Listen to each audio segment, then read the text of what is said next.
All right, everyone, it's just about 4 o'clock local time over here, so I'm going to go ahead and kick things off and get this presentation started. All right, so welcome, everyone. Thank you very much for taking some time out of your Wednesday afternoon to join me to talk about going mobile with Conga Composer for Salesforce1. So this is a really exciting topic to be talking about for me. My name is Robert Boyd. I'm a product and partner marketing specialist here at Conga.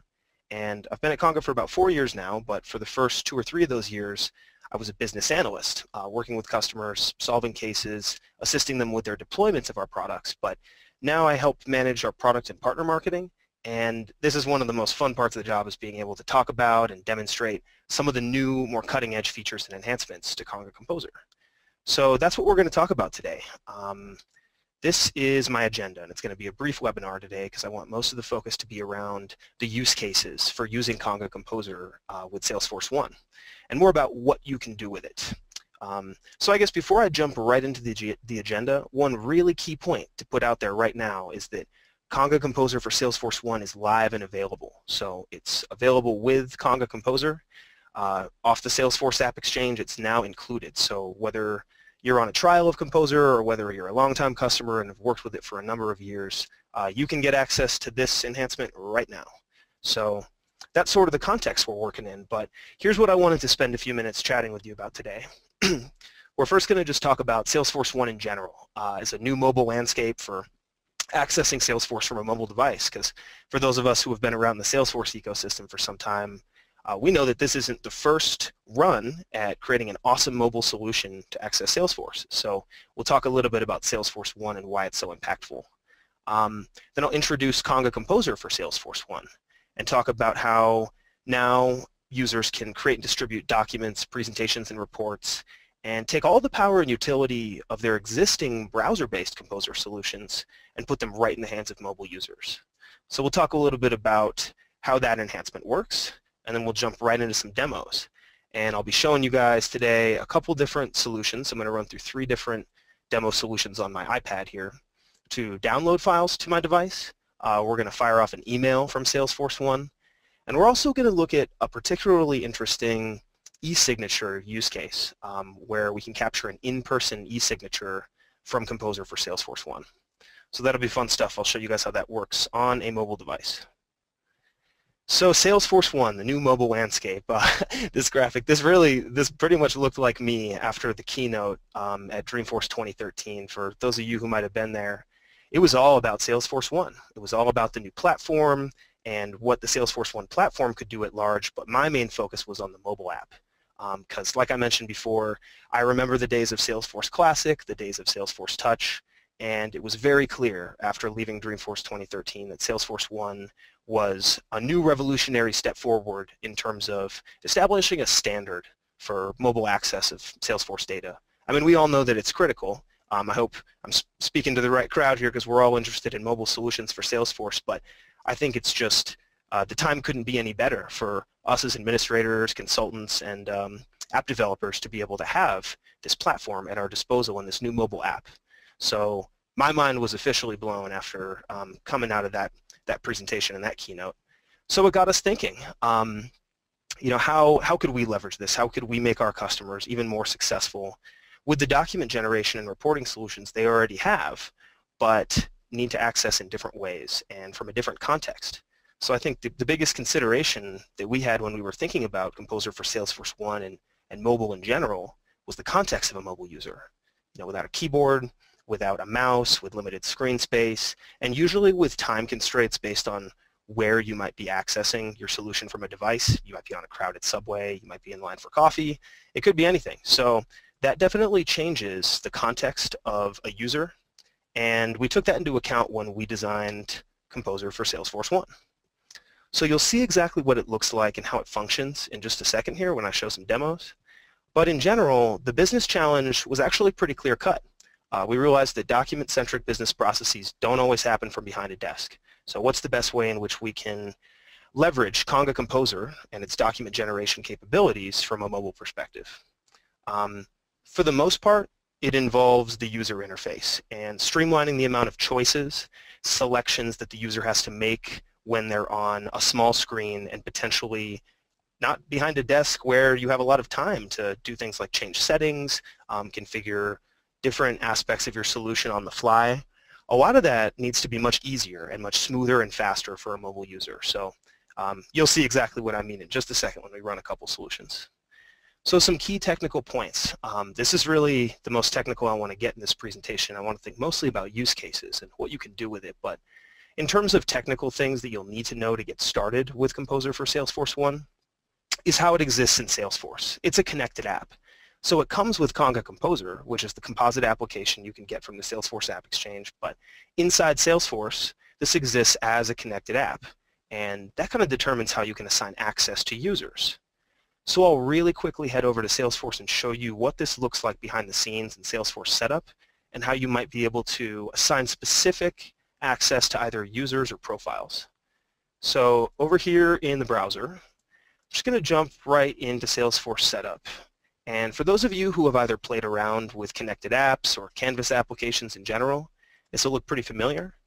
But back here as an administrator, I can look at connected apps. And you'll see all these are managed in here based on that little blue icon. But Conga Composer SF1 is our connected application that allows access to Composer for Salesforce1. So here, the key settings you'll need to know, there's not too much to really memorize about this page, so don't get scared, I promise. But the permitted users will need to be set so the administrator is approving them ahead of time so that admin-approved users are pre-authorized to use Composer for Salesforce1 out in the field. The two ways you can do that are via profiles here. You can see I've assigned the standard user and the system administrator profile to have access to this connected app, or via permission sets. I kind of prefer the latter option because they're more flexible. You can be more user-specific rather than profile-specific. But either one of these options will need to be employed to effectively grant access at a very base level to certain users or profiles.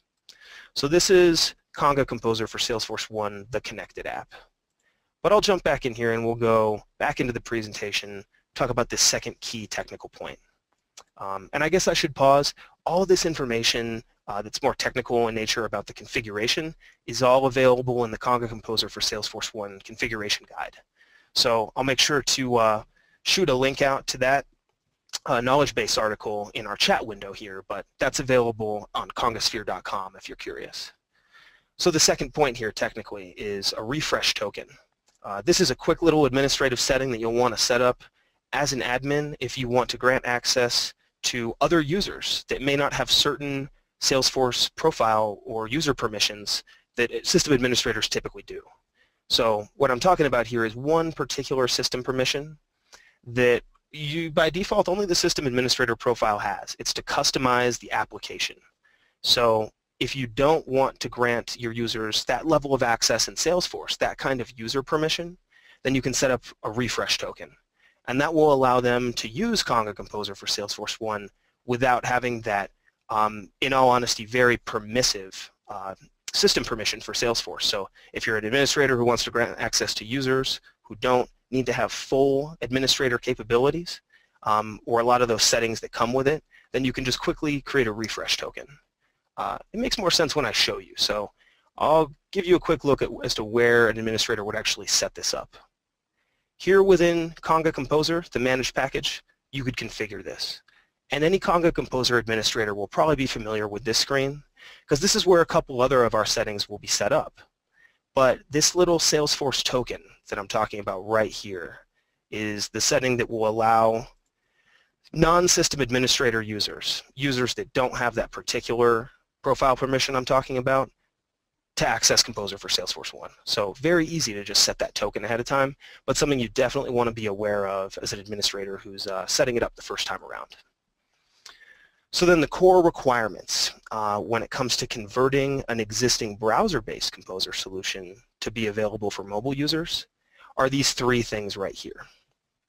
The first one is you require background mode. So that's a Conga Composer feature that allows, at least when you run it in the browser, the user to bypass the standard user interface of Conga Composer to run a solution in a more streamlined way, and they don't make as many choices in the UI. So this goes back to what I was talking about a mobile user's context. In order to provide a really streamlined solution, we're going to want to employ background mode so that a mobile user isn't bombarded by selections or choices to make when they run their solution. So background mode is one of those core requirements. We have a new parameter, and for those of you who are seasoned Conga administrators, you're familiar with button URL parameters, and we have a new one that you would add to a particular Conga Composer button or link that make it available for mobile use. Just ampersand SF1 equals 1. Very, very simple, kind of like the on-off switch for making it available on mobile devices.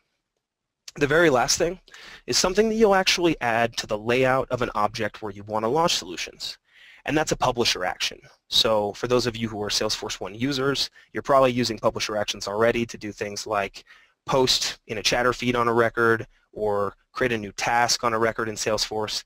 It's all those options at the bottom of our interface that allow us to do record-specific things, or in some cases, global actions in Salesforce. There's one for Composer for Salesforce1. So in these demo examples, you're going to see how we use one of those publisher actions to actually access Composer for Salesforce1 and run it. So out of the technical stuff and into the fun demos, so let's take a look. Over here I have my iPad actually streaming live up to my monitor here. I'm just making sure the color scheme isn't too messed up for you guys. I may reconnect it just real quick so that we get that totally sorted and there isn't a Technicolor scheme going.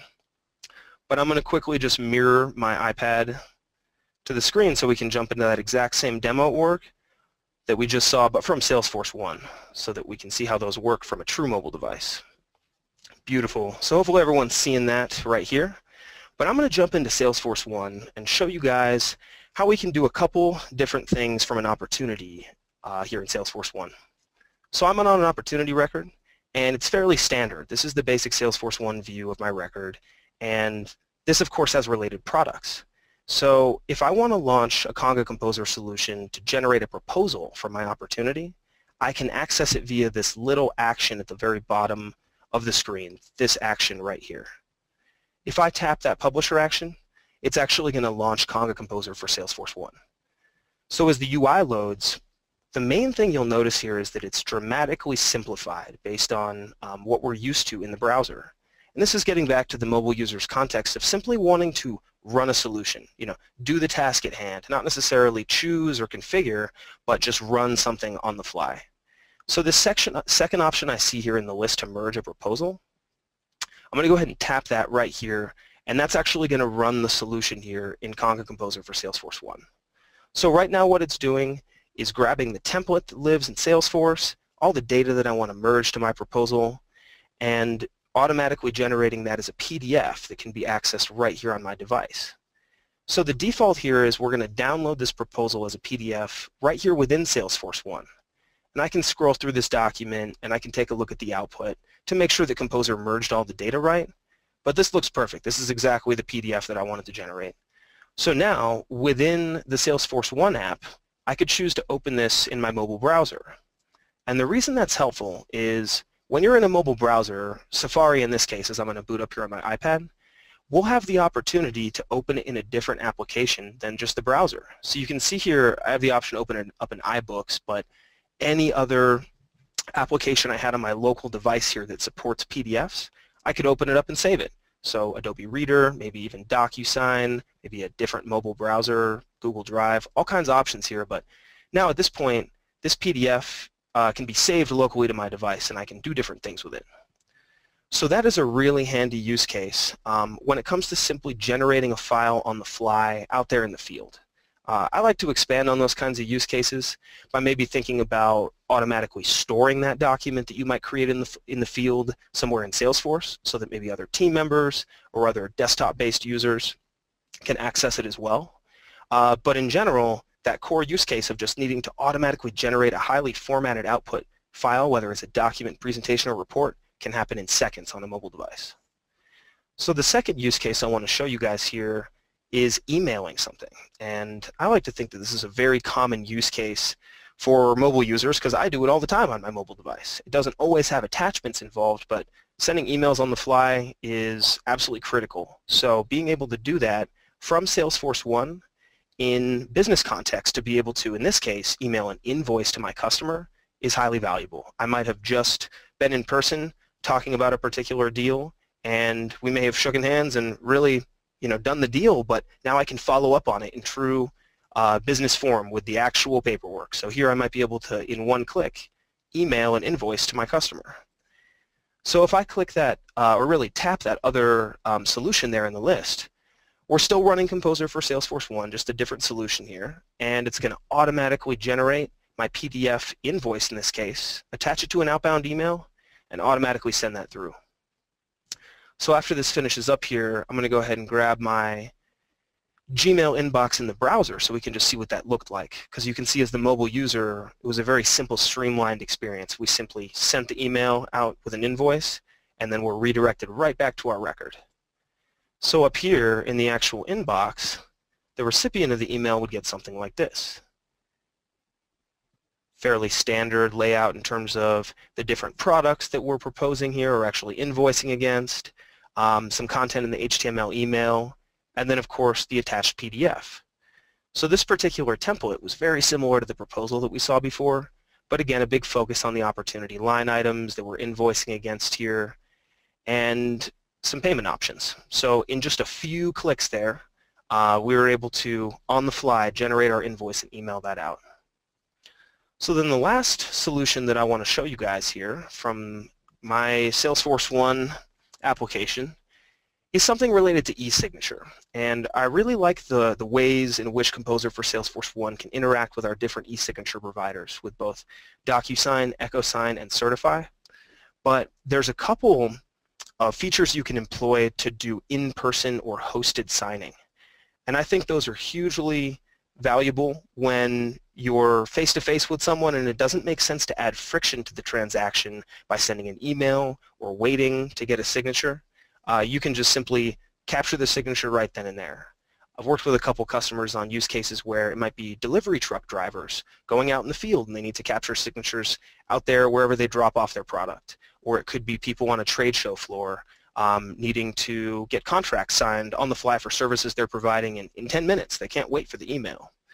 So we'll go over, Salesforce1 died on me there for a second, but we're going to go over to my same opportunity record, and I'm going to launch Composer for Salesforce1 again to show you guys how a hosted signing solution with Adobe EchoSign works.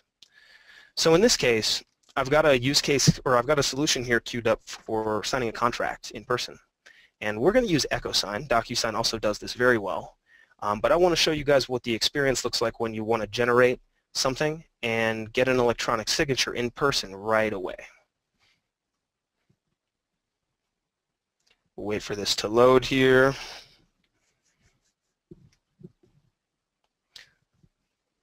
And I guess while we're waiting for this to finish up, the other things that are really helpful about doing e-signature in person, the immediate nature of it, but also being able to get all the live tracking that you might need to report on later after the fact as well.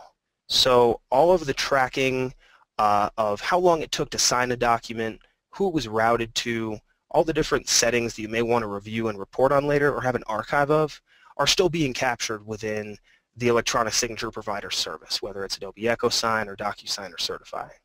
So here, now that we've got our interface loaded again, I'm going to run this third and final option to send a contract via EchoSign. So a similar interface here loads. We're running this in background mode, so the document is just being generated automatically, but we're going to actually be routed over to the EchoSign for Salesforce application. We're going to see one of their Visual Force pages load up here in just a second, and it's going to give us sort of the highlights of the agreement that we're about to send. You know, you'll have the option to change the subject of the email that would possibly go out, maybe the body of the message, how long that agreement will last for, you know, when it will expire, all kinds of different administrative options that you can exercise over the actual, in this case, Adobe EchoSign agreement. But there's one key feature here that makes it really easy to just go about hosting the signing, and it's that button right at the top. So here, this is their Visual Force page, all those settings I was just describing that you could configure here. Really the most important part down at the bottom is our PDF document. You can see it's attached. But up at the top here, if I want to host signing, I can just tap this button right here and immediately do business and transact this document between me and someone who's right in front of me. So I'm instructed to pass the device to my signer. I can authorize that, yes, I'm this particular individual. And then we'll enter the standard EchoSign mobile signing interface. So here, It's a pretty straightforward Conga Composer output file for a contract. We've merged in opportunity products, some data from some different objects here. But as I scroll down through these terms and conditions, we're going to see that we have a place to sign. So if I tap in my signature block here, I could actually enter my name, type it in, and echo sign would actually apply one for me, as we can see. But the more fun option when you're on a mobile device is to actually use your finger to sign it yourself. So I'll do that real quick and scroll out a quick signature and enter my name in for full legal purposes and hit apply. So in just a couple of clicks there, we're able to go from a mobile perspective where I may have an iPad in hand and I'm doing business with someone face-to-face and I want to close a deal. And from there, a couple clicks and 2 minutes later, and I'm capturing an in-person signature and the deal is done. So that's a very cool example of how you can leverage a very mobile-specific use case to do in-person signing with either Adobe EchoSign, as we saw in this case, or also with DocuSign for Salesforce. So those are the demos, and I want to go ahead and open it up for any questions there might be out there, because I really appreciate everyone's time today, taking a look at some of the different use cases and options for leveraging things on mobile devices. And I'm going to go look at the questions now. So a great question here just came in. What if you have multiple lookups to contacts on an opportunity? Is there an option to set which contact to send the documents to via Conga Composer for Salesforce1? That's a great question, and absolutely you could. So the configuration of those solutions, all three that I just ran there as demos, but any Conga Composer for Salesforce1 solution is going to be set up the same way as a browser-based one in a custom button or link. So for example, if you wanted to set the email recipient to be a particular contact that in this case, your opportunity looks up to, then back within the custom button that was the solution that we ran from Composer for Salesforce1, just back there within that custom button, you'd simply configure it to be sending the email to that particular contact. You'd select exactly which lookup field represents who you want to send it to. So for example here, back within the button URL, you could just add a parameter to make sure that the recipient of an email or even a document for electronic signature was a particular contact via lookup. Great question. Another question, is this brand new? I've seen similar solutions to the e-signature piece previously, but I'm wondering if that was custom code and if this is now easier with Conga Composer. It's very possible that you had achieved a similar result before, and great question about this because this is one of my favorite use cases for mobile is e-signature. You may have seen similar results because DocuSign, for example, and I'm relatively sure Adobe EchoSign have their own native mobile apps, and they can do in-person signing on their own. By native mobile app, I mean it's not necessarily connected to Salesforce. It's just on your mobile device rigged to their service. So it's very possible that you have seen this type of outcome before, in-person signing, but not from a Conga Composer for Salesforce1 solution. So in that sense, this part is brand new, being able to really streamline it so that everything's predefined. You can run a publisher action and enable that hosted signing. That kind of experience that I just showed is definitely brand new. Another great question. Anything else out there on the lines? There's definitely a lot of information that I didn't cover here today, more about the actual configuration and setup of Composer for Salesforce1 in that configuration guide. So I would encourage you guys to check that out. It's on congasphere.com. And there's also a blog post on the congamerge.com blog. If you guys are curious, there's a little bit more info about the different use cases you can tackle with mobile, some sort of the tips and tricks about how to go about them. So a little bit more literature there on the Conga blog if you guys are curious. But otherwise, we'd love to hear what you guys think. As any new solutions come up in your own instances, we'd love to help you out with them if you wanted a hand getting them set up or even just get the feedback about how well it's working. That kind of input is something we would love. And then last question here I'll take before we sign off is if there are any new costs or if this is just included if you're a Conga user. And yes, I get to answer that question in the fun way because it is at no extra cost to access Composer for Salesforce1. It's included in the latest release of Composer on the App Exchange. So if you don't yet have these features, if you're not seeing these connected apps or these actions, all these settings in your org, all you need to do is upgrade to the latest release of Conga Composer on the App Exchange, and you'll get access to these components that allow you to run it from Salesforce1. So no additional cost, just a quick upgrade for you guys. All right, well, thank you everyone. Really appreciate the time, and would love to hear some feedback, what you guys think, or if you're already starting to work with Composer for Salesforce1, let us know. We'd love to see how successful you're being with it. So thank you everyone, and happy merging.